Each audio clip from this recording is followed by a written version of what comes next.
Welcome to Projects for All, and welcome to a ridiculously beautiful November day in Chicago. So we have a fence to build today. We're gonna build basically the same fence as we have here, but we're gonna build it on the house side. This fence is simple, it's easy. We're gonna build the gate. The gate is simple and easy, but on the house side, there's a couple unique obstructions and things I'll show you that we're gonna have to overcome to make that work. So I'm gonna show you how I built this again on that side, and I'm going to show you how I overcome some of the obstacles that would probably stop a regular homeowner from trying to overtake a project like this. So let me just show you on the alley side how I attach this board. It's very simple. Some 3/8 5-inch lag bolts. I clip that board on the top just to get a hair of style, and then the strike goes on the side like that, which is nice because you don't really want it in the doorway here where you're going to bump into it. On the house side, that board needs to go right here. So we got these coax. These internet lines are going to be in the way. And then even worse, when we open the door, we're going to have to drill on the other side of this wall here to attach that board. And we have the electrical service. The meter's right here. If you look here, I know it's a little dark, but if you look here, this pipe goes into this wall. It goes up. It comes out up there. We'll pull some of this drywall off. We'll see what's inside there. You cannot risk clipping this electrical with those 5-inch lag bolts. So it's just too dangerous.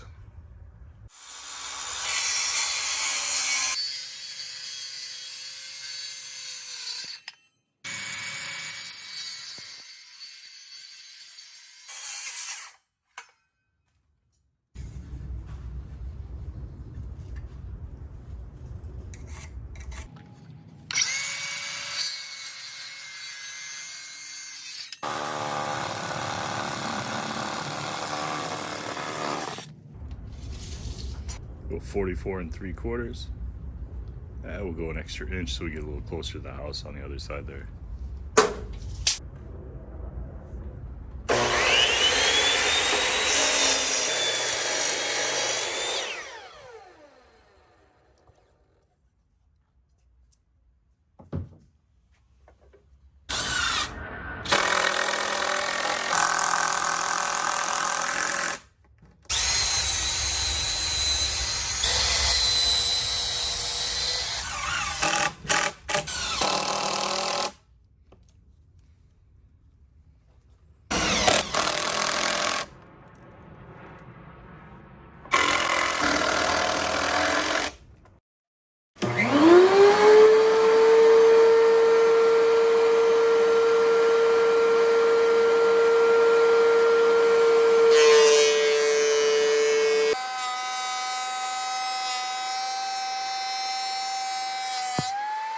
These two boards came from the same pile at the same big box store, and what a massive difference. Pretty cool. It's worth the extra 15 minutes it takes, 20 minutes to run them all through the planer real quick. You know, I just take like a 1/16 off per side just to get that rough look off. Some of them, this one's not bad, some of them are really, really bad. All right, so this is the post that it's gonna mount to the house.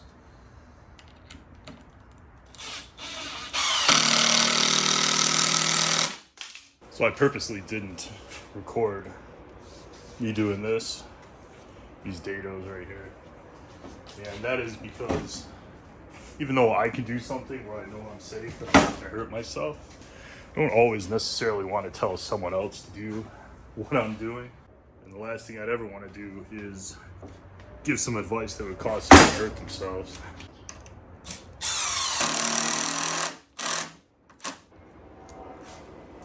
Probably should have been doing that all along. So there you have it, one post ready to get mounted to the house. We'll probably put 4 lag bolts in it. Obviously, we're not going to throw anything in there because that's where all those cable lines are.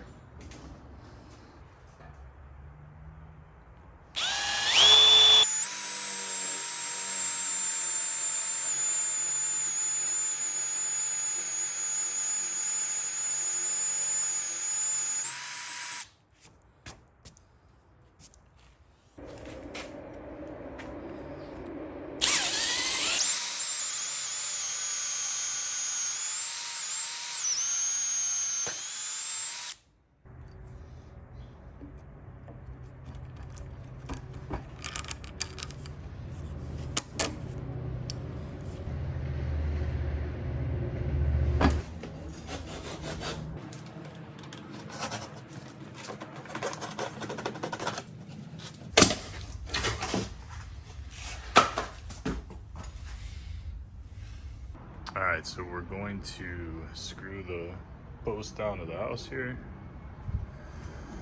But we have that one mystery. This mystery right here. This guy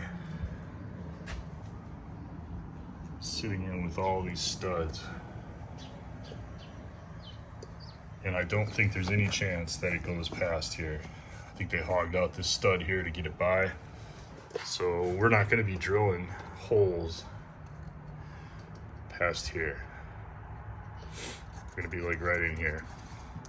So while that should always worry you, I think I've checked enough to where I'm not worried about it.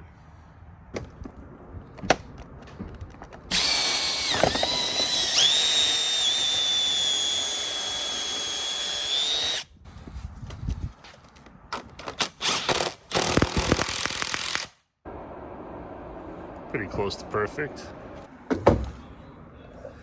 Yeah.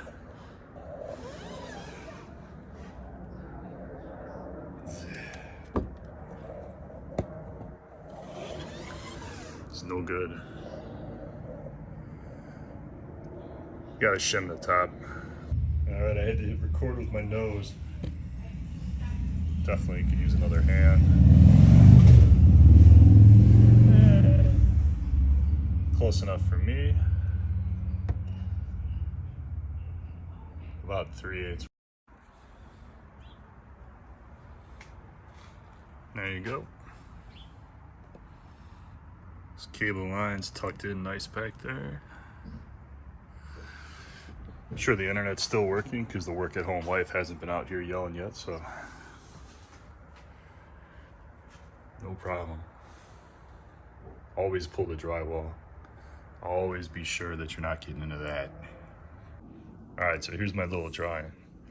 The overall height, which is the same as the fence, these 3 points. The overall height is 68 7/8. Width is 1 inch total narrower than the opening, so you get 1/2 inch on either side, which I think is just about perfect. This is obviously from the outside facing in because you want the crossbar on the hinge side. So you want it leaning away from the hinges. So the hinges will be here. And then we're gonna do these little rabbets, which I think give you a nice little space. I usually put some glue in there, and then we'll put 2 screws in each one here. 2 screws holding it together, and it seems to be real tight. Plus you don't see the screws, so for the most part everything will be hidden. It'll look really clean when it's done.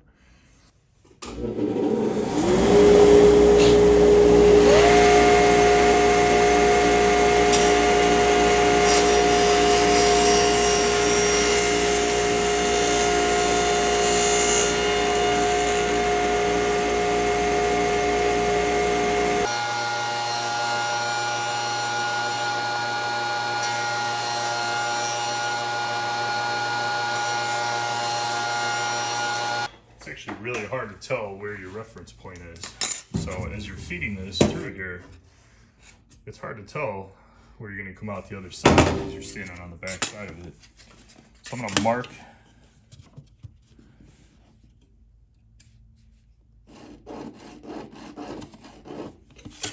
just put a dark mark there so I can see as I'm feeding the wood through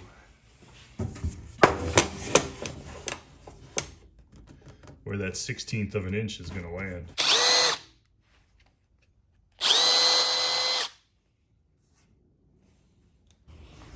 So once you check your frame for square, the easiest thing to do is to slide the board underneath,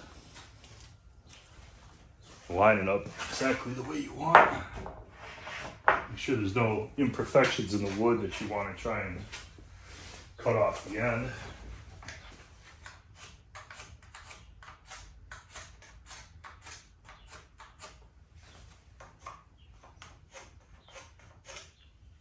Then you have your pattern. You just go over the chop saw or the hand saw and cut that out. There you go. Trace and cut. Always trace if you can. Always just set it on top and trace it. It's so much easier than trying to figure out this angle. I have no idea what that angle is. We're gonna do crossbar, that middle support next, and we're gonna do the same thing. We're just gonna throw a board under it. Once we screw down this one, we'll throw a board under that and we'll trace it and we'll go cut it out, and we'll be ready to put some pickets on. All right, so there you go. Totally crooked. This side was long, this side was short. So this side was up about 1/2 inch, so I trimmed this one down. So that's about 1/2 inch up. And as long as it's straight and it's gonna be square, I'm totally fine with it. So I laid out my pickets the way I want them. On our fence, our pickets stick up 2.5 inches over that top board. So I checked all of these. Have them all lined up. I threw a little weight on the end so they don't flop around too much. I use that rabbet, which is halfway through that board, to line up that level. So we'll draw a line across there so we can get all our screws in a straight line. We'll do 2 per picket, and we'll do in the middle and then on the end. I promise you, if you live here, you don't hear the airplanes anymore.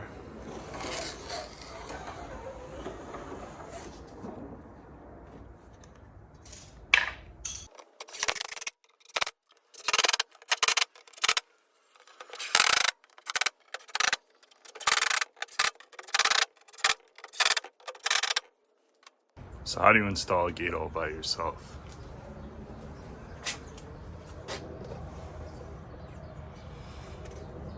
You get a little board, same size as the thickness you want. Space between the gate and the post. You screw it down.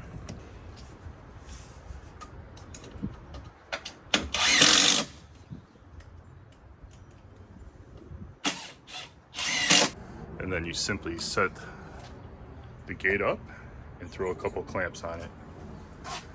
You can loosen the clamps a little bit, adjust it.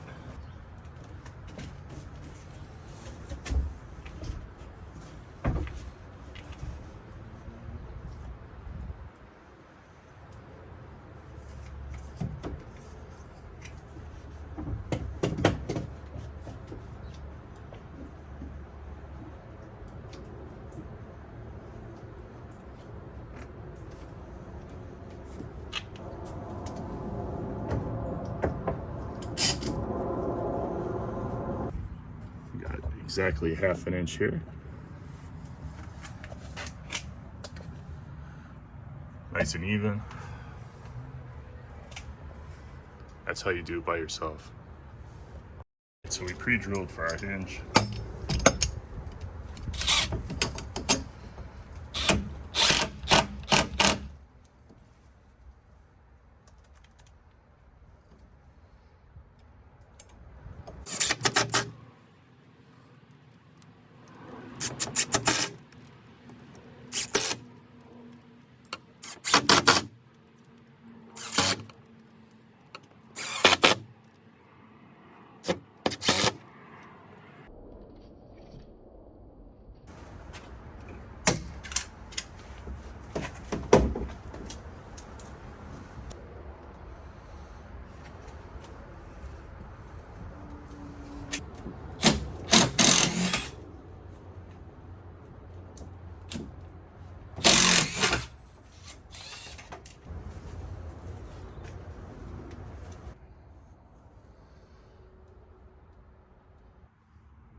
Installing one of these latches is pretty easy. I already marked mine, but you want to make sure you have a spot where you can drill the holes to get through the board. You got to make sure you have it. This is the lock position. This is the unlocked position. So you want to make sure you have it in unlocked. Find out where you want to put it. Make sure it's going to hit your strike the way you want it. So we'll go ahead and drill the holes for this. 3 3/8 holes.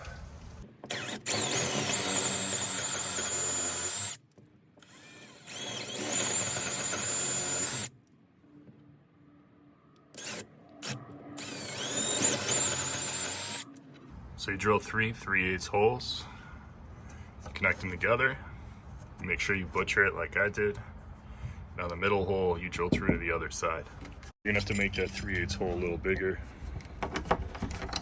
I just put the 3/8 drill bit on this side and wiggled it around. So you want that down at an angle like that. You can adjust this handle up and down until you get the right angle.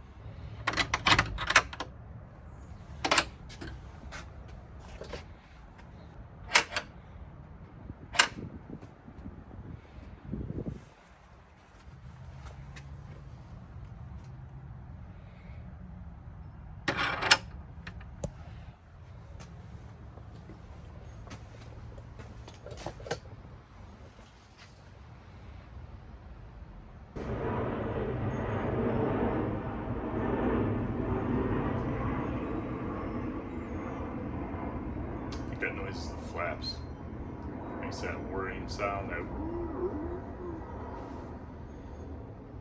think we're close enough to our air where we get the flaps. Or the landing gear. It could be a landing gear. What do I know?